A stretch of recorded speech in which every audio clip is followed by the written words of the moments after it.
Queremos hacer un estudio especial acerca del Espíritu Santo. Y he traído todo acá en pantalla para que ustedes lo puedan ir siguiendo y para que ustedes puedan tener también todas las citas bíblicas o del espíritu de profecía. Así pueden corroborar lo que estamos diciendo. Y los que son más sabios apuntan, porque es importante que tengan evidencias de lo que dice la palabra de Dios sobre este tema y cualquier otro tema que estudiamos en la casa de nuestro Dios. Así que podemos nosotros confiar en nuestras doctrinas. Ese es el título que he puesto. Podemos nosotros, como adventistas del séptimo día, confiar en nuestras doctrinas. ¿Serán confiables? Quiero primeramente trazar la historia, cómo se formaron nuestras doctrinas, cómo fueron establecidas las doctrinas adventistas del séptimo día. Prendamos aquí. Quiero que ustedes sepan lo que sucedió en tiempos de nuestros pioneros y cómo ellos estudiaron y buscaron la dirección de Dios. Lo va a contar específicamente Elena G. de White. Luego vamos a ir a la Biblia, pero hoy vamos a comenzar con la historia y luego vamos a ver los versículos bíblicos.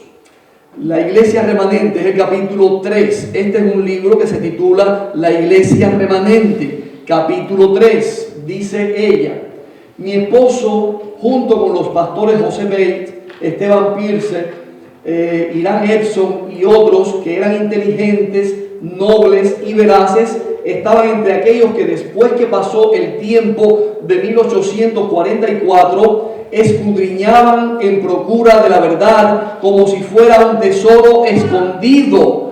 Así que ella cuenta que había un grupo de hombres, un grupo de pastores que se reunían junto con su esposo y ella también para estudiar y buscar en la palabra de Dios. Escudriñaban como si fuera buscando, ¿qué cosa? Un tesoro escondido. Dice, solíamos reunirnos con el alma abrumada, orando para que lográramos la unidad de fe y doctrina. ¿Para lograr qué? La unidad en la fe y la doctrina. Porque sabíamos que Cristo no está dividido. Investigábamos cada punto separadamente. Abríamos las Escrituras con reverente temor. A menudo ayunábamos a fin de poder estar mejor preparados para entender la verdad. Después de fervientes plegarias, si algún punto no se entendía, era objeto de discusión y cada uno expresaba su opinión con libertad. Entonces solíamos arrodillarnos de nuevo en oración y ascendían fervientes súplicas al cielo para que Dios nos ayudara a estar completamente de acuerdo, para que pudiéramos ser uno como Cristo y el Padre son uno. Este es el espíritu que debiera haber cuando estudiamos la palabra de Dios. Y es lo que ellos hacían. Dice que se reunían para estudiar y trataban de estar de acuerdo, trataban de limar todas las asperezas y trataban de buscar la unidad, que era lo que Cristo pidió en oración. Que sean uno, Padre, como tú y yo somos uno. Ese era el espíritu que reinaba entonces entre este grupo de hermanos que estaban buscando la dirección divina y también el conocimiento de las doctrinas bíblicas correctas. Pero dice ella que eso le costó lágrimas. Derramamos muchas lágrimas. No fue un asunto fácil. Tuvieron que esforzarse, miren más. Pasamos muchas horas de esta manera. A veces estábamos la noche entera dedicados a la solemne investigación de las Escrituras. ¿Cuánto tiempo pasaban estudiando? La noche completa, estudiando las Escrituras, buscando la opinión de uno, la opinión del otro, lo que decía la Escritura, lo que decía la palabra de Dios, buscando dirección divina, orando, ayunando, toda la noche, muchas veces llorando y pidiendo al Señor que revelara la verdad a través de su palabra. Fue una obra de esfuerzo, de dedicación, de consagración. Y dice más, a fin de poder entender la verdad para nuestro tiempo. En tales ocasiones, el Espíritu de Dios solía venir sobre mí y las porciones difíciles eran aclaradas por el medio señalado por Dios. Cuando ellos no entendían algo, cuando no encontraban solución a su estudio, cuando no encontraban las respuestas a sus preguntas, ¿qué sucedía? ¿Qué sucedía?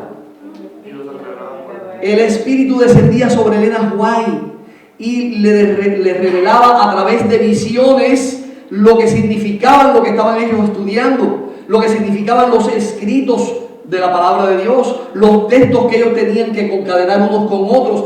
Dice que se los revelaba uno tras otro. Aquí no está todos los detalles, hay otros escritos donde ella revela más detalles de esta situación. Y dice que a veces ella no comprendía lo que estaban discutiendo, su mente estaba como cerrada. Pero cuando el Espíritu Santo descendía sobre ella, Dios les revelaba todo con precisión, incluyendo los versículos que tenían que estudiar.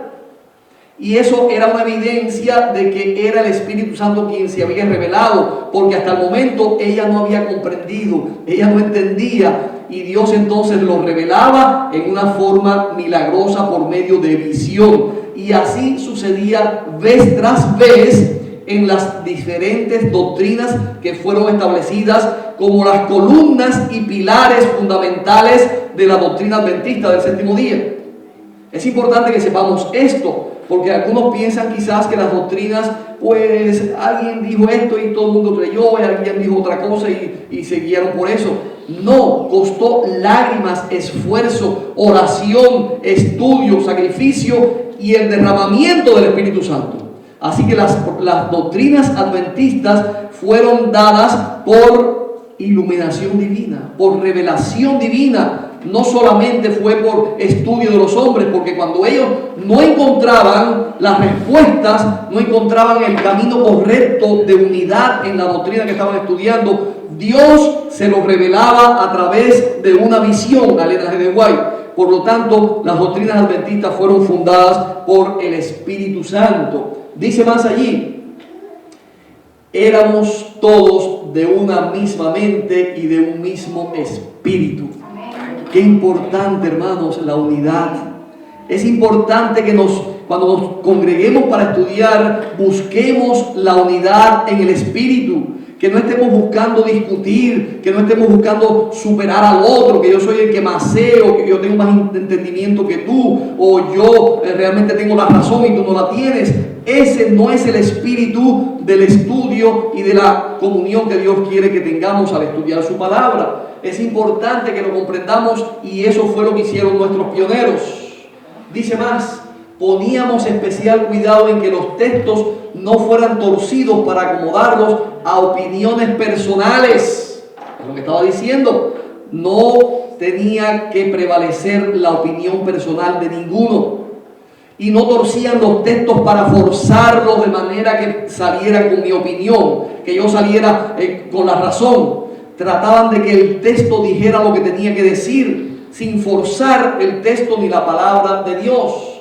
Tratábamos de que nuestras diferencias fueran tan leves como fuera posible, y no nos espaciábamos en puntos de menor importancia sobre los cuales habían diversas opiniones. A veces cuando estamos estudiando surge algún puntito de una cosa insignificante y nos trabamos en eso y hacemos de eso una montaña grande, un problema, y no podemos avanzar por un punto insignificante. Hay cosas a veces que no son tan importantes y podemos dejarla de lado y seguir con lo más importante. Y el Señor después nos va a ayudar a entender lo demás. Pero tenemos que ser susceptibles, ser humildes y hacer como hacían ellos. Tratar de que no hubieran asperezas y tratar de que ninguno prevaleciera sobre los demás. Dice: tratábamos de que nuestras diferencias fueran tan leves como fuera posible, y no nos espaciábamos en puntos de menor importancia sobre los cuales habían diversas opiniones. La preocupación de cada uno era crear entre los hermanos una atmósfera que contestara a la oración de Cristo de que sus discípulos fuesen uno, como Él y el Padre son uno. Qué hermosa experiencia, como nuestros pioneros encontraron y estudiaron la verdad de las doctrinas que hoy nosotros profesamos. ¿Por qué les cuento esto? Porque nosotros tenemos que aprender que nuestras doctrinas no son invención humana. No fueron creadas por los dirigentes de la iglesia. No fueron creadas por una junta de iglesia. Nuestras doctrinas no fueron creadas por los teólogos de la iglesia. Las doctrinas adventistas fueron dadas por revelación divina a través del espíritu de profecía. Por lo tanto, no nos levantemos contra la palabra de Dios. Cuando nos levantamos contra las doctrinas que han sido establecidas en nuestra iglesia, nos estamos levantando contra Dios, porque Él fue quien estableció nuestras doctrinas. No significa que no haya doctrinas falsas que hayan entrado ahora a la iglesia, no estoy diciendo eso. Es cierto que el espíritu de profecía, la Biblia profetizan que vendría apostasía y vendrían falsas doctrinas. Eso está sucediendo. Pero las doctrinas fundamentales de nuestra iglesia han sido fundamentadas, han sido establecidas por la revelación de Dios a través del espíritu de profecía. Y eso debe ser muy importante para nosotros, que nadie ni ninguna fuente ni ningún viento de doctrina pueda separarnos de la verdad. Y eso lo vamos a ver un poquito más adelante ahora.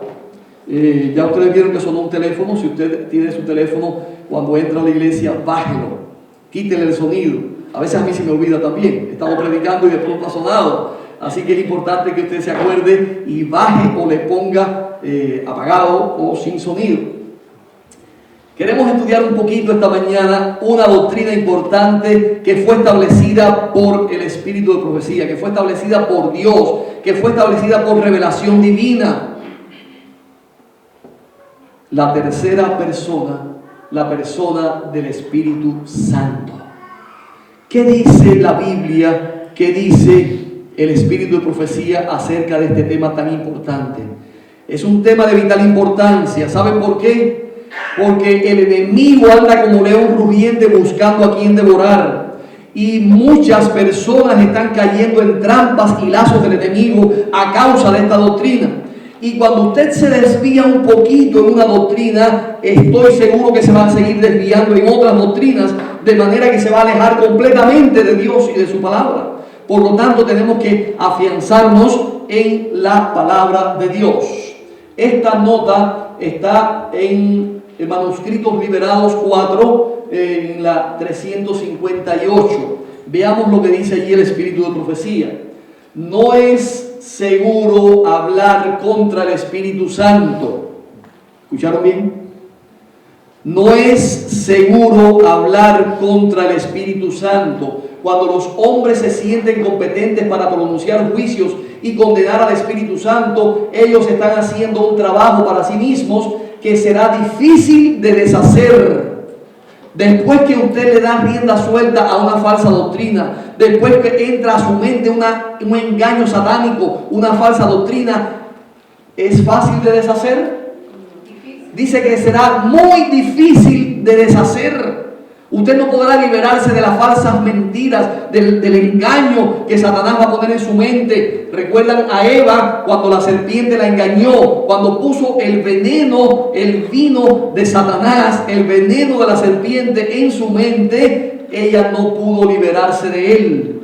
Y el hombre cayó en pecado a causa de aquel engaño. Hermanos, no le demos cabida en nuestra mente a las falsas doctrinas. Cerremos las puertas para que no entren y para que lleguen a nuestra mente. Dice más, toda la cabeza de las personas que aceptan falsas doctrinas, toda la cabeza se vuelve enferma y el discernimiento se vuelve tan débil que solo sirve para juzgar injustamente. ¡Wow! El discernimiento se vuelve nulo, se vuelve tan débil, dice, que solo sirve para juzgar injustamente. Cuando usted le da cabida a una falsa doctrina en su mente, su discernimiento se pierde. Pierde el discernimiento, pierde la capacidad de discernir entre lo que está bien y lo que está mal. Y muchas veces se va, o casi siempre, hacia lo que está mal, porque ya su mente quedó entenebrecida por el engaño satánico. Veamos un texto problemático en la palabra de Dios acerca del Espíritu Santo. Esta semana, después que coloqué este mensaje en el programa Alza tu Luz, quiero preguntar, ¿cuántos ya vieron el programa Alza tu Luz que puse esta semana, la semana pasada, ¿verdad? ¿El día fue que lo pusimos? La semana pasada lo pusimos en internet, jueves creo que fue. ¿Cuántos ya lo vieron? Poquitos. Hermanos, necesitamos escuchar, ver y aprender lo que dice la palabra de Dios. Yo les invito para que ustedes en sus casas busquen Ministerio Ara en YouTube o busquen Pastor Samuel Ojeda. Allí colocamos nuestros temas y están todos basados en el Espíritu Profecía y en la Biblia, con los textos allí escritos para que usted lo corrobore. Pero este último programa que subimos, que es el primer programa que hicimos de Alza tu Luz, es acerca de las tres personas de la divinidad. La deidad, lo que dice la Biblia y lo que dice el Espíritu de Profecía. Notas increíbles. Si usted no escucha estas notas, usted puede ser engañado. Y le van a decir que Elena G. de White era antitrinitaria. Pero cuando usted lee las notas que yo puse allí, y hay muchas más, usted no va a ser engañado. Pero necesitas estudiar, necesitas escuchar. Y además de escucharlo, compártelo con otros. Porque hay muchas personas que están siendo engañadas, que están siendo atacadas por el enemigo. Necesitamos advertir y ayudar a otras personas para que no sean engañadas. Miren, vamos a ver este texto.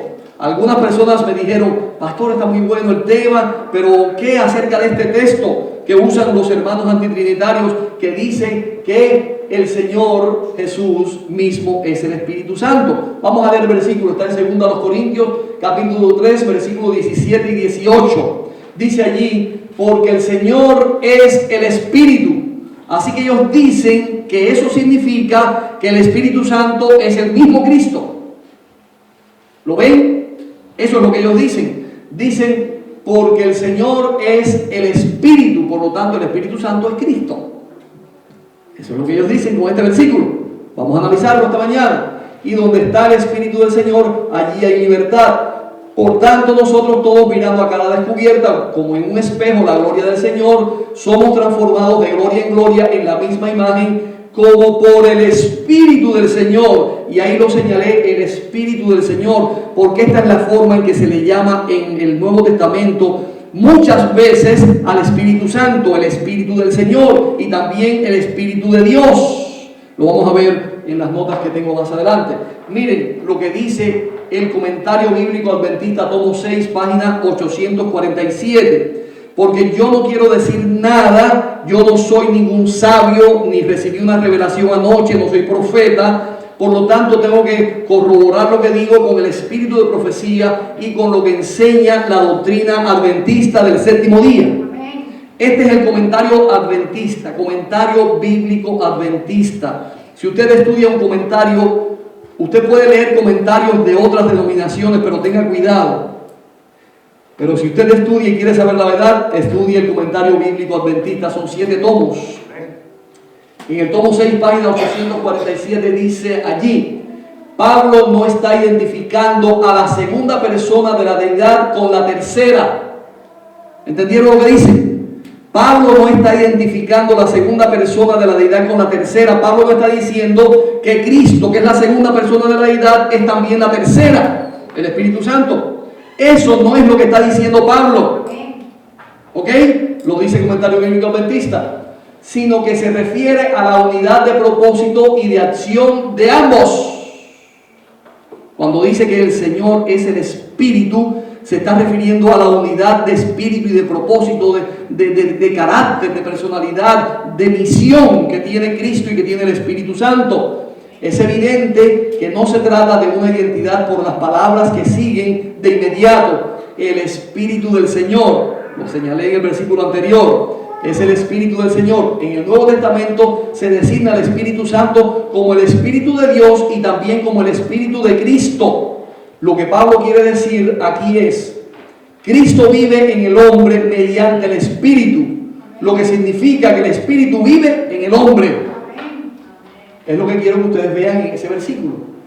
Y es lo que realmente significa, que el Espíritu, Cristo vive en el hombre por medio del Espíritu Santo. Cristo vive por medio del Espíritu Santo en nosotros. Eso es lo que significa, y lo vamos a ver un poquito más. No solamente nos vamos a conformar con lo que dice el comentario bíblico adventista, vamos a hacer teología. ¿Qué cosa es hacer teología? Ver lo que dicen otros versículos acerca del mismo tema. Veamos entonces San Juan 14, 16 al 18. San Juan 14, 16 al 18. Dice Jesús: y yo rogaré al Padre y os dará otro consolador. Y en el original dice alos parácletos. La palabra alos, que significa otro, significa alguien igual que está al lado, de la misma categoría, del mismo tipo. Alos, al lado igual.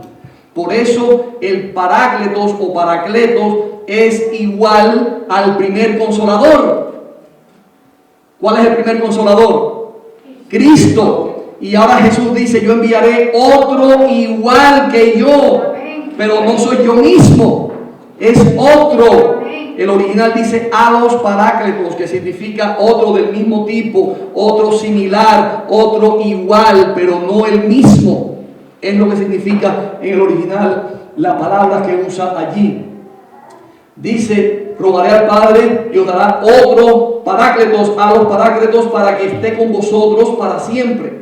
El Espíritu de verdad, el cual el mundo no puede recibir porque no le ve ni le conoce, pero vosotros le conocéis porque mora con vosotros y estará en vosotros. Y ahora el siguiente versículo también ellos lo dicen, que es muy, como que dice que es Cristo mismo, porque Jesús dice: no os dejaré huérfanos, vendré a vosotros. Así que Jesús dice que vendrá a nosotros, por lo tanto el Espíritu Santo, ¿quién es? Es Cristo mismo. Eso dicen ellos. Pero ya estamos viendo que significa que Él habitará en nosotros por medio del Espíritu Santo. Vamos a ver un poquito más. Bien, que dice aquí Manuscritos Liberados 2, página 38. No podemos rendirnos al supremo amor de Dios y honrarlo si no reconocemos al Espíritu Santo que el Señor envía. El Espíritu Santo es Cristo, dice allí. ¿Cómo dice? El Espíritu Santo representa a Cristo, no es Jesucristo. El Espíritu Profecía dice que el Espíritu Santo representa a Jesucristo, no dice que sea Jesucristo. Vamos otra vez, sigamos con la teología. San Juan 14, 7 al 11, para que podamos comprender que la Biblia lo dice con toda claridad. Si me conocieseis, también a mi Padre conoceríais. Y desde ahora le conocéis y le habéis visto. ¿Ya ellos habían visto al Padre? Vamos a ver, dice allí Jesús que ya ellos habían visto al Padre. Versículo siguiente: Felipe le dijo: Señor, muéstranos al Padre y nos basta. Jesús le dijo: tanto tiempo hace que estoy con vosotros y no me has conocido, Felipe. Así que Felipe le dice: muéstranos al Padre. Y Jesús le dice: pero si hace tanto tiempo que yo estoy con ustedes, ustedes no me conocen todavía. ¿Qué está diciendo Jesús? Yo soy el Padre. Pero son iguales. El Padre está en Él, Él está en el Padre. De manera que el que ha visto a Jesús ya ha visto al Padre. Eso es lo mismo que significa que el Señor es el Espíritu. Porque el Espíritu representa a Jesús, a Jesucristo. No es Jesucristo, pero lo representa a Él. Y cuando el Espíritu Santo viene, es como si estuviera Jesucristo personalmente. Así como cuando Cristo vino, era como si hubieran visto al Padre. Porque el Padre y yo, uno somos. Y el que me ha visto a mí, ha visto al Padre. ¿Está claro esto, no? Estoy siendo claro. Está siendo clara la palabra de Dios. No tenemos que sacar conclusiones por un versículo que sea ambiguo. Miren, hay una regla en teología que dice que usted, por un punto o por un versículo que sea nebuloso o difícil de explicar, no puede trazar toda la doctrina. Por ejemplo, usted está trazando una cerca. Esa cerca lleva 100 postes, pero uno o dos de los postes están fuera de lugar. ¿Qué usted hace para arreglar? Corre los 96 postes que están bien para juntarlo con los que están mal. No, usted corre los que están mal y los alinea con los que están bien. Eso sucede con un versículo cuando usted no lo entiende. Cuando usted no entiende un versículo en la palabra de Dios, usted no puede cambiar toda la doctrina por un versículo. ¿Estamos siendo claros? Usted tiene que basarse en la evidencia, en la mayor evidencia. Y el versículo que usted no entienda, pídale a Dios que se lo aclare. Y si no lo puede entender ahora, cuando Cristo venga, se lo va a aclarar. Pero la mayor parte de la evidencia tiene siempre la razón. Por lo tanto, aquí estamos viendo que Jesús y el Padre eran una sola persona. Y el que ha visto a Cristo ha visto al Padre. Pero Jesús y el Padre eran dos personas diferentes. Lo mismo sucede con el Espíritu Santo. Jesús dice que cuando venga el Espíritu Santo, Él hablará de mí y Él me glorificará y Él testificará acerca de mí. Él es el representante de Cristo Jesús en la tierra. Donde quiera que esté el Espíritu Santo, es como si estuviera Jesús mismo. Eso es lo que dice la palabra de Dios. Y ustedes pueden seguir leyendo todo el texto, pero yo no tengo tiempo para leerlo todo. Otro versículo problemático que ellos también señalan, San Juan 20, 21 y 22. Entonces Jesús les dijo otra vez: paz a vosotros, como me envió el Padre, así también yo os envío. Y habiendo dicho esto, sopló y les dijo: recibid del Espíritu Santo. Ahora nuestros hermanos dicen: ven, Jesús sopló y salió de dentro de él el Espíritu, por lo tanto es el Espíritu de Jesús. Pero ellos dicen que el Espíritu es Cristo mismo, porque Él sopló y lo que salió es el Espíritu. Hermanos, quiero decirles que el Espíritu Santo es representado en la Biblia de muchas maneras. Hay muchos símbolos, hay muchas figuras que representan al Espíritu Santo. Por ejemplo, ahí les puse algunas para que ustedes tengan alguna idea. El fuego representa al Espíritu Santo en la Biblia, ¿sí o no? Se representa por el fuego del Espíritu. Pero el Espíritu Santo es fuego, literalmente es fuego el Espíritu. No es fuego. También se representa por la lluvia temprana, la lluvia tardía. ¿Representa a quién? Al Espíritu Santo. ¿Será que el Espíritu Santo es lluvia? No, el Espíritu Santo no es lluvia, pero está representado en la Biblia por la lluvia. También está representado por el aceite del Espíritu. Así que cuando ponemos aceite, estamos poniendo el Espíritu Santo. ¿Es el Espíritu Santo el aceite? No, es un símbolo. Es una figura que representa al Espíritu Santo. Lo mismo el viento, el agua, el colirio. Todas estas cosas representan al Espíritu Santo y algunas más. El Consolador, el Paráclitos, diferentes formas de hablar del Espíritu Santo porque representan o hablan acerca de su ministerio, de su misión, de su obra, de sus características, pero no dicen nada acerca de de lo que Él es. ¿Ok? Representan. Así que cuando Jesús sopló, estaba utilizando el símil, la figura del viento para decir que recibieran el Espíritu Santo, porque el Espíritu Santo no lo podían ver, era algo que iban a recibir, pero no lo verían, lo iban a sentir. ¿Recuerdan ustedes con quién habló Jesús? Ahí lo puse, por ahí lo puse. No está aquí. Quizás está en la próxima. ¿Con quién habló Jesús que le dijo que el Espíritu era como el viento? Con Nicodemos. Jesús le dijo a Nicodemos: el viento sopla donde quiere y hacia donde quiera va, y así es la obra del Espíritu Santo. No lo vemos, pero vemos sus efectos. Lo comparó con el viento, con el soplo del viento. Así que Jesús lo que está diciendo aquí es un símil, está usando un símbolo para decirles que Él está dando el Espíritu Santo, pero no significa que salió de dentro de Él el Espíritu como el soplo que Él dio. Eso es ser demasiado simplista y ser demasiado literalista. No se puede literalizar todo exactamente, porque saben que la Biblia usa muchos símbolos y Jesús lo hizo también como un símbolo. San Juan 16:7. Pero yo os digo la verdad, os conviene que yo me vaya, porque si no me fuera, el Consolador no vendría a vosotros, mas si me fuere, os lo enviaré. no es el mismo.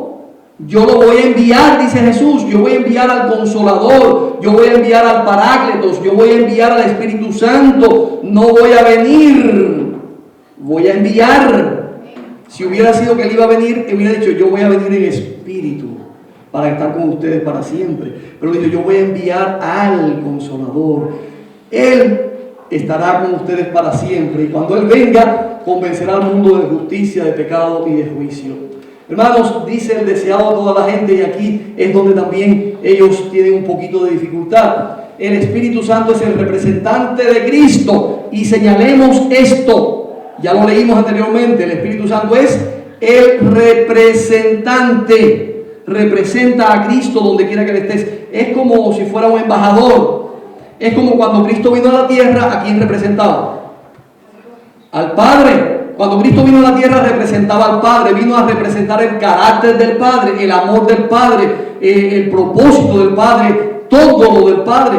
Porque Él vino a hacer la voluntad del Padre, no su propia voluntad. Ahora el Espíritu Santo viene para hacer la voluntad de Cristo, para recordar las cosas que Cristo enseñó, para seguir la obra de Cristo, pero que Cristo no pudo seguir. Dejó ahora al Espíritu Santo como su representante.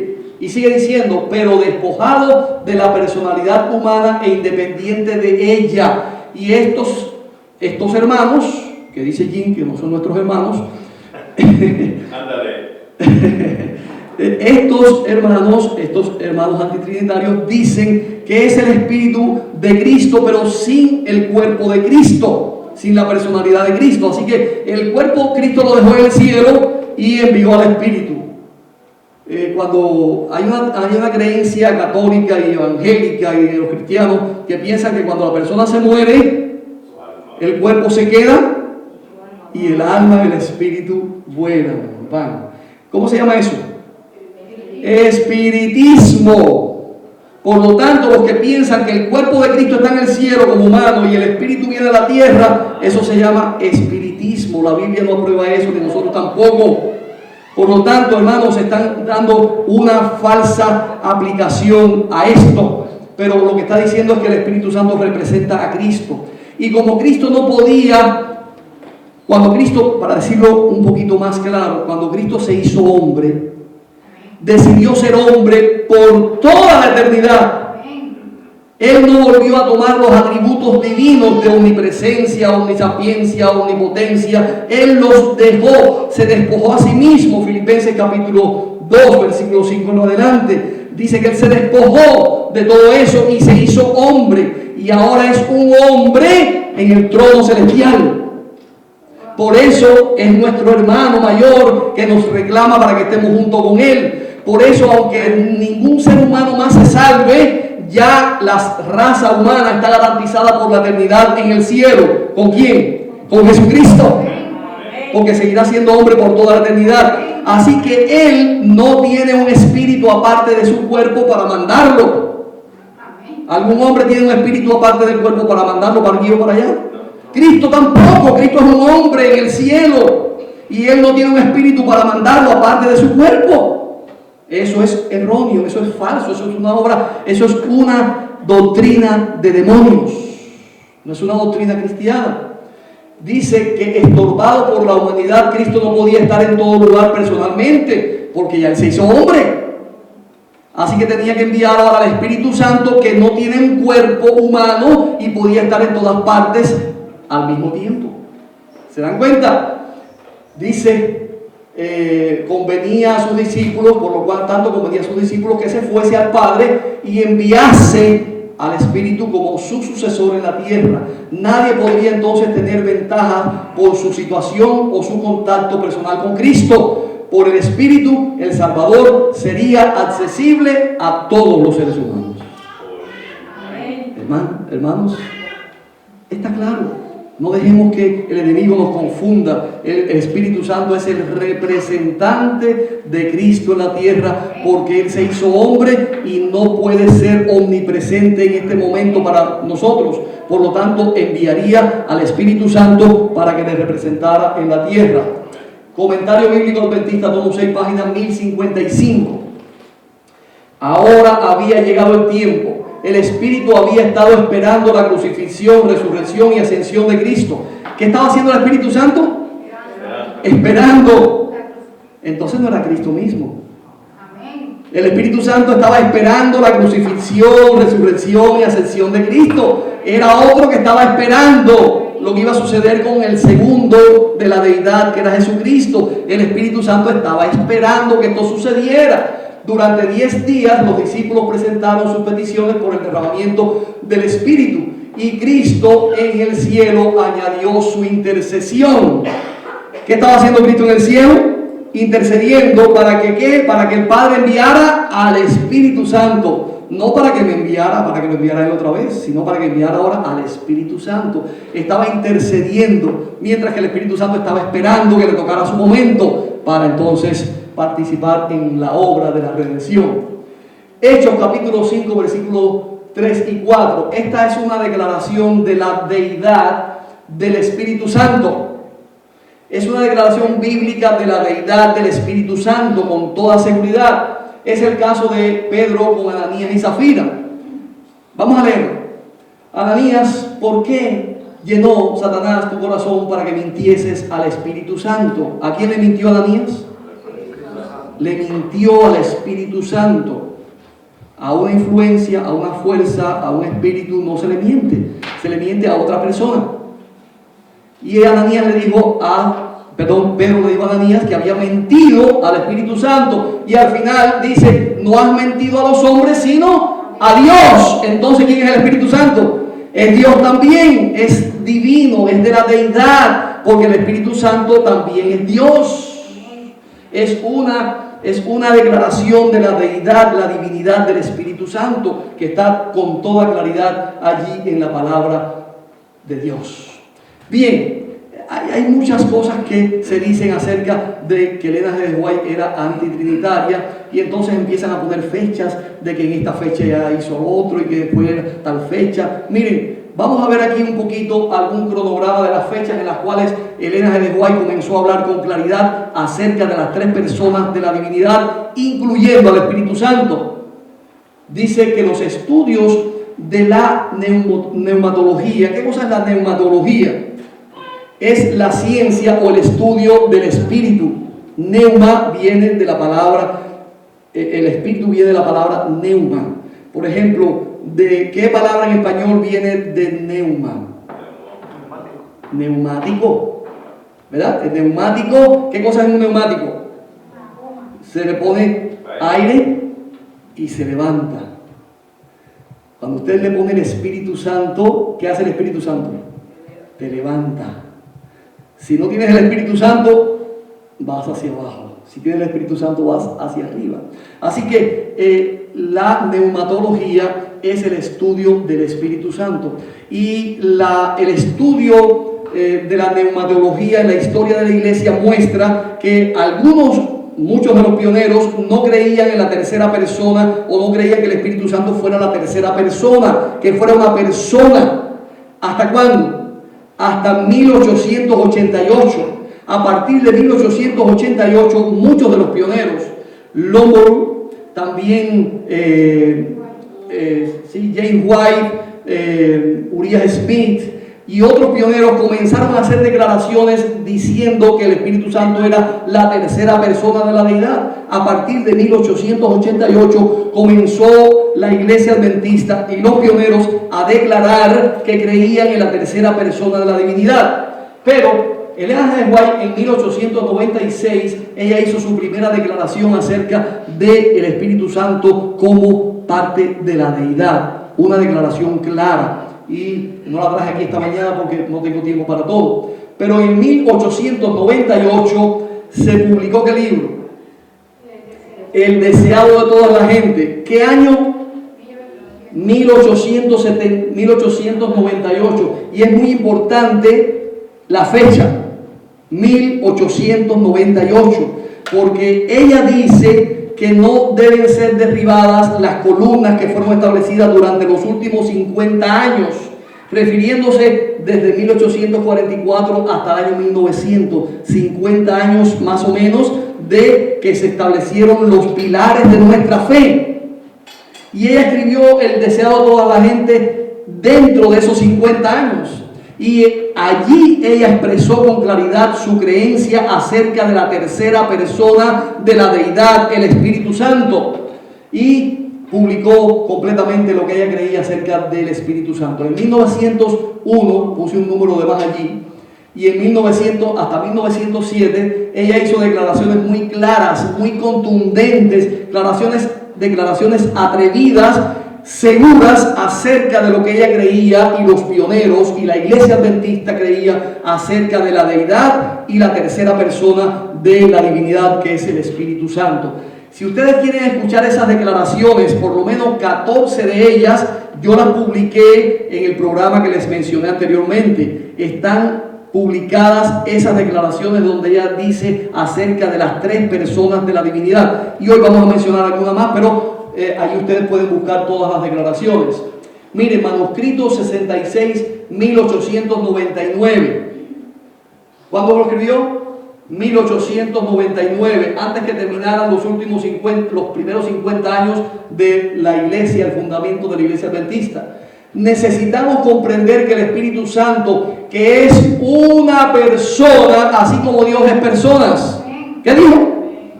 Que el Espíritu Santo es una persona, así como Dios es persona, anda en estos terrenos. Y después sigue la cita. Pero para que ustedes vean que ella hablaba ya con claridad. Antes del 1900 ya ella hablaba acerca de la persona del Espíritu Santo. No fue una creencia posterior que entró a la iglesia y que Elena de White no estuvo de acuerdo, todo lo contrario. Ella misma habló con claridad y estableció lo que se creía acerca de la tercera persona de la divinidad. Una cita más, ahora 1906, manuscrito 20, y también está en Evangelismo 447 a la 448. El Espíritu Santo es una persona. Se dan cuenta que ella no deja dudas para decir que el Espíritu Santo es una persona, no es un espíritu, no es una influencia, no es el Espíritu de Cristo y el Espíritu de Dios, no es algo impersonal. Ella dice a través de sus escritos constantemente que el Espíritu Santo es una persona. Lo que sucede es que estos hermanos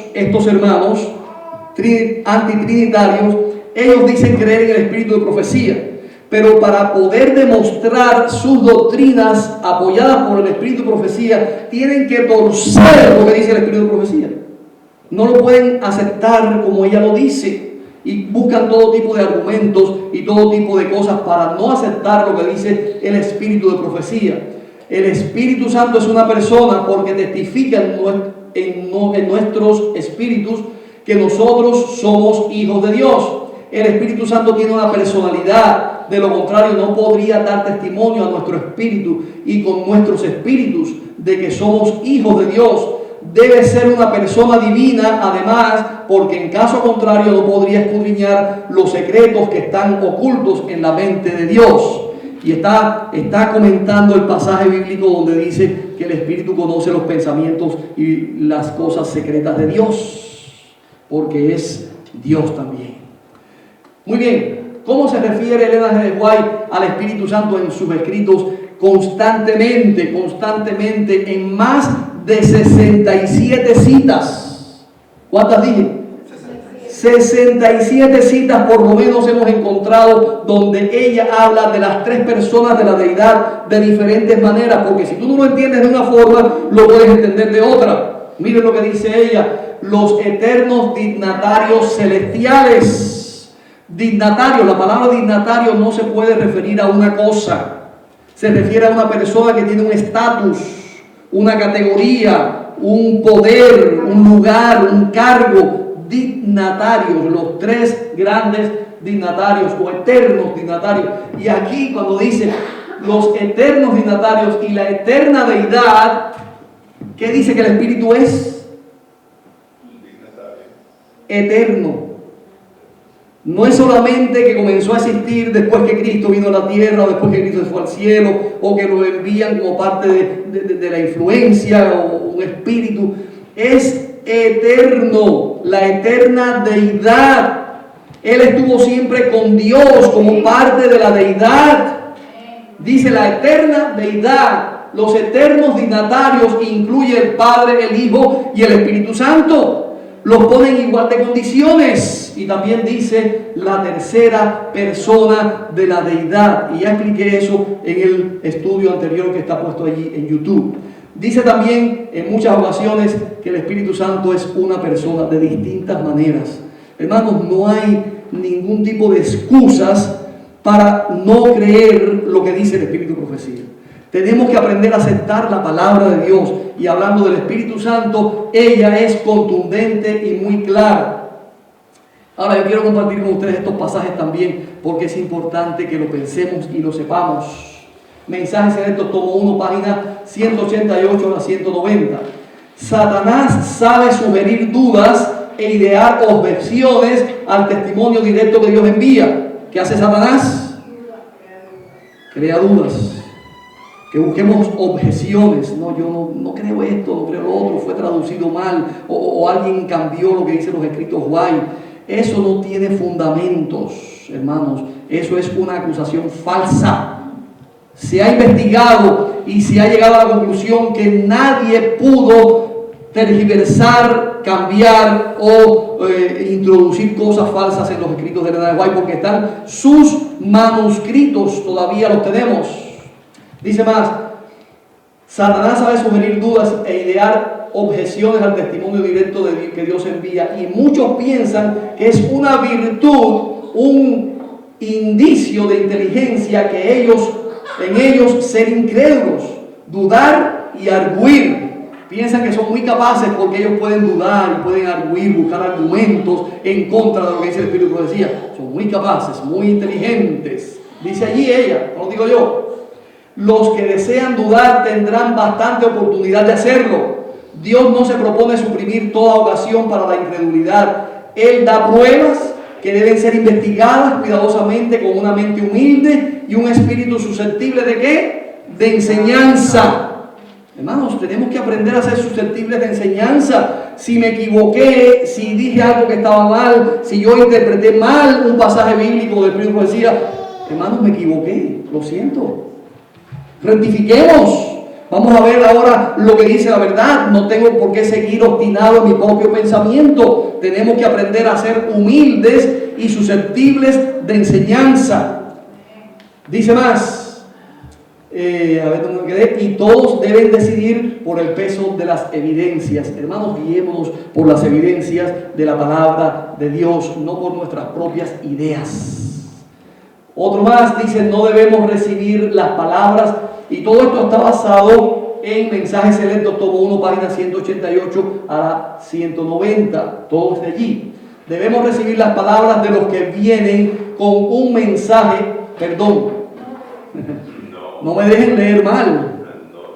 Debemos recibir, no debemos recibir las palabras de los que vienen con un mensaje que contradice los puntos especiales de nuestra fe. No debemos recibir las palabras de los que vienen negando la fe que ha sido fundamentada por el Espíritu Santo, que ha sido fundamentada, como les dije al principio, por revelación divina, por estudio constante, por oración, por ayuno y por el derramamiento del Espíritu Santo. No debemos escuchar esas falsas doctrinas y esos falsos mensajes. Dice que ellos reúnen una cantidad de versículos y los amontonan como prueba en torno a las teorías que sostienen. Eso se ha hecho vez tras vez durante los últimos 50 años. Y al mismo tiempo que las Escrituras son la palabra de Dios y deben ser respetadas, constituye un gran error su aplicación.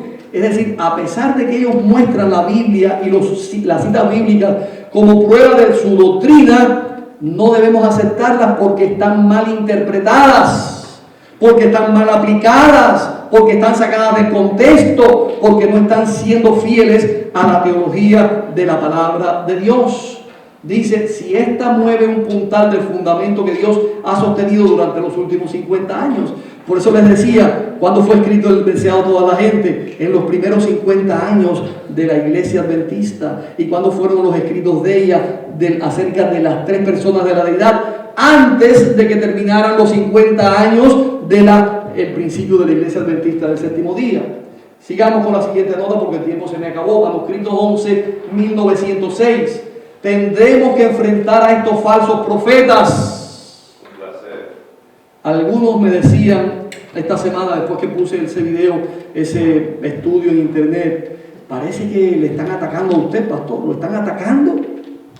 No, hermanos, a mí no me están atacando. Están atacando la palabra de Dios.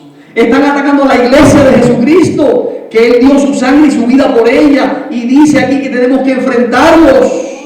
No porque sean malas personas.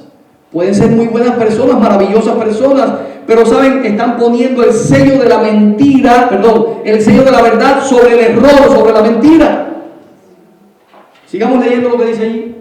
Se esforzarán por engañar a muchos, induciéndoles a aceptar falsas teorías. Muchos pasajes de las Escrituras serán mal aplicados de tal manera que en apariencia estas teorías engañosas estarán basadas en la palabra de Dios que Dios ha hablado. En apariencias. Por eso, hermanos, nosotros no nos cansamos de decir que tenemos que conocer nuestra doctrina, conocer la palabra de Dios, que nadie nos engañe, como dijo Jesús. Mirad que nadie os engañe. Sigue diciendo la misma cita. Se apropiarán de la preciosa verdad para sostener y establecer el error. Esos falsos profetas que pretenden ser enseñados por Dios tomarán preciosos pasajes de las Escrituras que han sido dados para adornar la verdad y los usarán como vestiduras de justicia para cubrir teorías falsas y peligrosas. Eso es triste, hermanos. Es duro, pero es la realidad. El entendimiento queda entenebrecido. Y aunque ellos no quieran, siguen adelante con su doctrina obstinadamente. Es triste, es doloroso. Estamos terminando.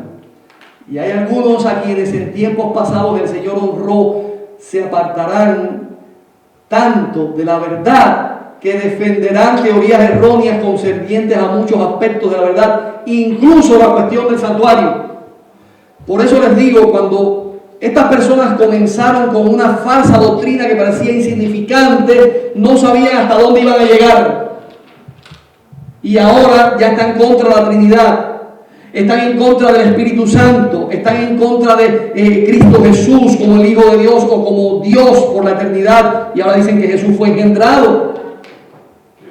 ¿Cuántas cosas nos va llevando poquito a poco? Un paso equivocado, en una dirección equivocada, los lleva hasta el abismo completamente. Pronto terminarán contra el santuario. Y cuando se levanten contra el santuario, ya no podrán decir que son adventistas del séptimo día, porque lo triste es que ellos siguen diciendo que son adventistas del séptimo día, pero no creen en las doctrinas adventistas del séptimo día. Ya los conté, se lo conté muchas veces acá acerca de Desmond Ford y acerca de otros que se levantaron, como Kant Wright y otros teólogos que se levantaron contra el santuario. Y cuando se levantaron contra el santuario, finalmente dejaron de ser adventistas del séptimo día. Y esto sucede con la mayoría de los apóstatas. Comienzan con una doctrina y terminan con todas. Ojalá que nosotros no tengamos esa experiencia. Resumen, ¿el Espíritu Santo es el representante de quién? ¿Quién es el Espíritu Santo? ¿Quién es el Espíritu Santo? El representante de Cristo. ¿Es Cristo el Espíritu Santo? ¿Es la misma persona? Es el representante de Cristo en la tierra. ¿Ok? Número 2.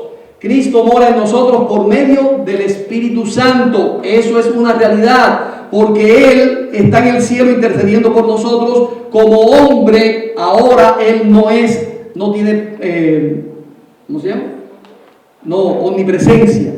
No tiene la omnipresencia, la dejó, y entonces envía al Espíritu Santo para que pueda estar en nosotros de manera que pueda seguirnos guiando por medio del Espíritu Santo. Número 3, el Espíritu Santo es la tercera persona de la deidad, establecido por la Biblia y por el Espíritu de profecía. Es una doctrina fundamental de la Iglesia Adventista del séptimo día. Si tú no crees en esta doctrina, renuncia a la Iglesia Adventista del séptimo día. Aquí al lado hay un salón muy bueno. Pueden irse para allí con ellos y compartir sus doctrinas, que son arrianos. Pero no sigan diciendo que son adventistas del séptimo día. Y ahora quiero darles un regalito una nota de regalo para estos amigos antitrinitarios, que ellos dicen que el Espíritu Santo no estuvo en el plan de redención, que no participó ¿cómo se llama? El pacto entre la reunión de Dios, ¿cómo se llama? El concilio celestial, sí, pero ahora se me fue la palabra. Veamos, ahorita me acuerdo. Dice, la divinidad se conmovió de piedad por la raza humana, y el Padre, el Hijo y el Espíritu Santo se entregaron a sí mismos para realizar el plan de redención. ¿Estaban cuántos? 3. ¿Cuántos crearon el plan de redención? 3, no 2. Los 3 se reunieron para crear el plan de redención. El Padre, el Hijo y el Espíritu Santo. No me digan que fueron 2. Fueron 3. Para poder llevar a cabo completamente el plan, fue decidido que Cristo, el único Hijo unigénito de Dios, se daría a sí mismo como ofrenda por el pecado. Hermanos, gloria a Dios. Él traza las doctrinas a través de su palabra y a través del espíritu de profecía. Nosotros no estamos en tinieblas para que seamos engañados. Nosotros conocemos la palabra de Dios y tenemos la palabra profética más segura, a la cual hacéis bien en estar atentos como a una antorcha que alumbra en lugar oscuro, hasta que el día resclarezca y el lucero de la mañana salga en vuestros corazones, porque Cristo Jesús viene pronto. Que Dios te bendiga, es mi deseo esta mañana.